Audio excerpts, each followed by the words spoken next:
Il y a toujours de l'eau dans le gaz entre les militaires au pouvoir au Niger et Orano.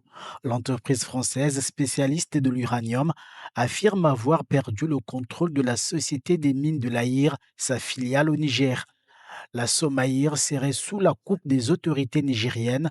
Elles en ont pris le contrôle opérationnel afin Une rupture historique se prépare entre le géant de l'uranium Orano, installé au Niger depuis plus de 50 ans, et les nouvelles autorités nigériennes. Pour ceux qui ne savent pas, Orano est une entreprise française détenue par l'État français et spécialisée dans les combustibles nucléaires. Pour bien comprendre les raisons qui ont conduit à ce divorce, on remonte au 19 juin 2025 où les autorités nigériennes ont décidé la nationalisation de la Société des mines de l'Aïr, en abrégé Somaïr, qui est une filiale du groupe Orano. C'est de là que commence le calvaire pour l'entreprise minière. Suite à cette annonce, Orano, qui détient 103,40% des actions, dénonce une étape supplémentaire dans la volonté des nouvelles autorités de l'évincer du pays. Si tu veux comprendre le conflit qui oppose l'entreprise minière Orano et les autorités nigériennes, reste jusqu'à la fin, je t'explique tout dans cette vidéo. Le projet Somaïr dont il est question ici renvoie à la Société des mines de l'Aïr, une ancienne co-entreprise franco-nigérienne d'extraction d'uranium près d'Arlit au Niger, détenue majoritairement par Orano. Mais pour quelles raisons le Niger arrive à cette décision? Pour répondre à cette question, on va analyser quelques faits. Le gouvernement nigérien a invoqué plusieurs raisons pour justifier sa décision. D'abord, le Niger accuse Orano d'avoir manqué au terme des conventions, particulièrement concernant la commercialisation de l'uranium avec une répartition jugée inéquitable des bénéfices. Il s'agit là du non-respect des accords signés entre les deux parties. Ce n'est pas surprenant puisque ces multinationales n'ont jamais voulu partager équitablement les bénéfices, surtout avec les pays africains qu'elles considèrent comme leur propriété. Ensuite, Orano est accusé d'avoir abandonné les travaux de réhabilitation du site de Cominac, une autre mine d'uranium. Suite à ces différents agissements, le gouvernement du Niger a qualifié le comportement d'Orano d'irresponsable, illégal, déloyal et même d'ouvertement hostile au Niger et aux intérêts du peuple. Également, le 4 décembre 2024, Orano a déconnecté le système informatique de la Somaïr du réseau global du groupe, ce qui l'a rendu non opérationnel et a résilié également toutes les licences sans préavis, ce que ces mêmes entreprises françaises ne feraient jamais dans un autre pays occidental. Est-ce que vous vous rendez compte même de l'ampleur, de la gravité de ces actes? Je voudrais saluer les autorités nigériennes d'avoir agi ainsi pour les intérêts de la nation. Enfin, les relations entre la France et le Niger sont au ralenti depuis la prise de pouvoir en juin 2023 par les nouvelles autorités d'alors. Rappelez-vous bien, après la prise de pouvoir, la France, qui est un partenaire plus ou moins fiable, a été le premier pays à soutenir ouvertement certains pays africains, à mener une guerre contre l'État souverain du Niger afin de remettre Bazoum sur le fauteuil présidentiel. C'est une sorte de correction que les autorités nigériennes sont en train d'infliger aux entreprises françaises, comme quoi pour leur faire savoir qu'elles ont un pouvoir de décision sur l'évolution de leurs activités sur le sol nigérien. Au-delà des greffes contre Orano, les autorités nigériennes veulent affirmer la souveraineté de l'État nigérien qui consiste à reprendre le contrôle total des ressources minières du pays, une démarche souvent qualifiée de souverainisme. Pour les autorités du Niger, l'intérêt de la nation et du peuple nigérien est en jeu. La nationalisation va permettre une gestion plus ou moins saine et plus durable de la société et par conséquent la jouissance optimale des richesses issues des ressources minières par les Nigériens. C'est le plus important. Il est mentionné dans le communiqué du Conseil des ministres actant la nationalisation que les actions et les patrimoines de la Somaïr sont intégralement transférés en toute propriété à l'État du Niger. Ce qui signifie que l'État du Niger a désormais la même mise sur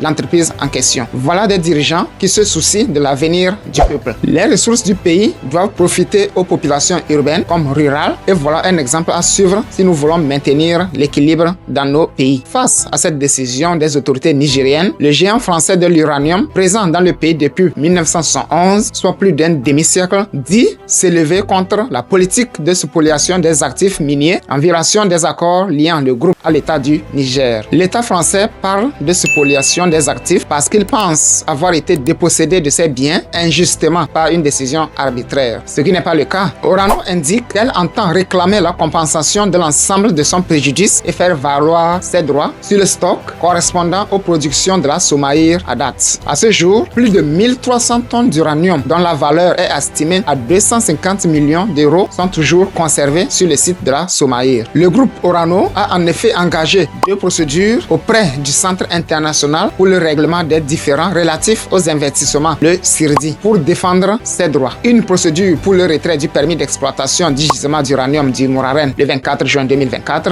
et l'autre pour la nationalisation de la Somaïr décrétée lors du Conseil des ministres du 19 juin 2025. Le vendredi 26 septembre 2025, le groupe français Orano a annoncé une décision en sa faveur émanant du tribunal arbitral international sur la mine d'uranium de la Somaïr.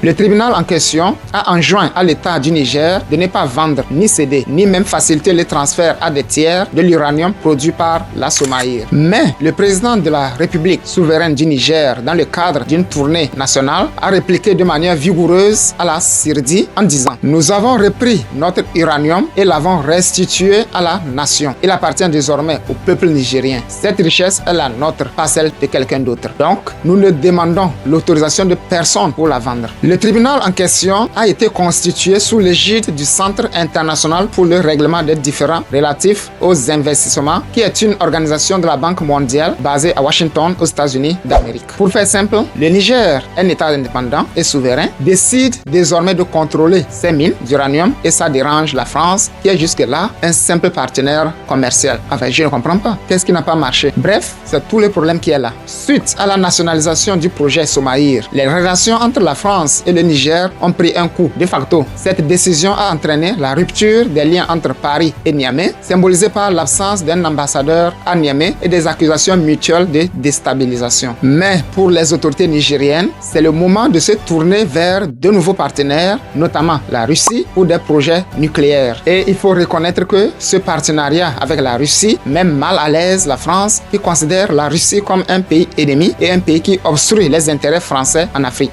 Mais cette façon de voir les choses n'engage que la France. Pour le Niger, il s'agit de défendre le bien-être de sa population et non de mettre en péril l'avenir du pays pour entretenir une relation inéquitable. Comment expliquez-vous que depuis des décennies que la France exploite l'uranium du Niger, que ce pays soit toujours dépendant de l'énergie d'autres pays? Au fait, c'est inadmissible. En parallèle, Niamey se rapproche de nouveaux partenaires, notamment la Russie et l'Iran, dans une dynamique d'alliance alternative. C'est une solution idéale pour les pays africains. Cette orientation géopolitique se traduit aussi par une remise en cause d'autres contrats étrangers. La Russie, dans le cadre de ce nouveau partenariat, a déjà fait des propositions dans le domaine de l'énergie nucléaire. Ce geste de la part de la Russie est à saluer et marque le début d'un nouveau tournant dans le domaine énergétique au Niger, ce qui n'a pas été le cas avec la France et d'autres pays, notamment occidentaux, depuis plus d'un demi-siècle. C'est pour une bonne cause que les nouvelles autorités de Niamey ont pris cette initiative qui est quand même dangereuse, reconnaissons-le. Après avoir procédé à la nationalisation de la Somaïr, l'État nigérien s'engage à indemniser les actionnaires minoritaires, assurant une compensation équitable, ce que le groupe Orano ne faisait pas. Le gouvernement reprend contrôle sur les ressources naturelles et les infrastructures vitales pour son développement. Et qui dit développement, dit souveraineté. Il est grand temps que les pays africains soient souverains, soient autonomes, indépendants et puissent se prendre en charge. La nationalisation pourrait aussi entraîner une réduction des coûts et des délais liés à la gestion de l'entreprise, facilitant ainsi la production et la commercialisation de l'uranium, ce qui est une bonne stratégie. Le Niger se veut un État plus sérieux et responsable en améliorant la qualité des services à offrir aux ménages et aux entreprises. Ces différents avantages visent à garantir que les ressources stratégiques du Niger soient exploitées de manière responsable et bénéfique pour la population nigérienne. Fini l'anarchie dans les mines d'uranium qui autrefois étaient une propriété privée des entreprises françaises sous les anciens régimes. Mais en tout état de cause, cette décision prise par Niamey de nationaliser la Somaïr est une décision stratégique qui vise à réapproprier les ressources minières et à garantir leur gestion au profit du peuple nigérien. C'est ce que doivent faire tous les pays africains. Pour Orano, cette nationalisation est un coup dur. Orano, présente au Niger depuis plus de 50 ans, a vu ses activités progressivement entravées. Par exemple, en octobre 2024, la production à Arlit a été suspendue en raison de difficultés financières exacerbées par la fermeture des frontières avec le Bénin, bloquant l'exportation de 1300 tonnes d'uranium. En mai 2025, une perquisition des forces nigériennes dans les locaux d'Orano à Niamey, accompagnée de l'arrestation de son directeur local, Ibrahim Kourmo, a marqué un point de non-retour dans la détérioration des relations relations avec la France. Ce conflit entre le géant Orano d'une part et l'État nigérien d'autre part soulève deux questions fondamentales. Le Niger réussira-t-il à transformer cette nationalisation en une victoire économique? Pourra-t-il gagner les arbitrages lancés par le groupe Orano? Dites-moi ce que vous en pensez. On se retrouve dans les commentaires. Nous sommes arrivés au terme de la vidéo. Merci à vous tous qui contribuez à la croissance de cette chaîne. On se retrouve dans une nouvelle vidéo. Merci.